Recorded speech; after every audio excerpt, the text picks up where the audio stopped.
નમસ્કાર મિત્રો સરકાર તરફથી જો આપને આરટીઓમાંથી આપણને તમને મેમો મળેલા છે, ચલન મળેલા છે અને ચલન તમારા ભરવાના બાકી છે, એટલે કે પેન્ડિંગ છે, કેમ કે તમારી પાસે પૈસા નથી હોતા. ઘણી વખત 3,000 4,000 5,000 રૂપિયાનો મેમો આવે છે, પરંતુ આપણે ભૂલી ગયા હોય, ભરવાના બાકી હોય અને રકમ મોટી બી હોય છે.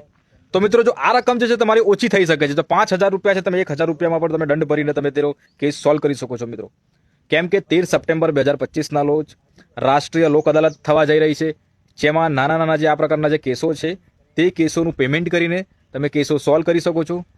મિત્રો જો તમારે જાણવું છે કે કેવી રીતે થઈ શકે છે, તો આ વિડીયોનો ભાગ 2 જે ટૂંક સમયમાં રિલીઝ કરીશ અને તે તમારે જોવાનો છે, કેમ કે ત્યાં તમને ખબર પડશે કે કેવી રીતે તમારી જે દંડની રકમ છે તે ઓછી કરવાની છે.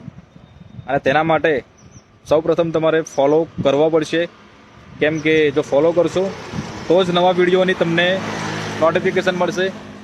ફોલો કરતા રહેજો મિત્રો. જય હિન્દ, જય ભારત.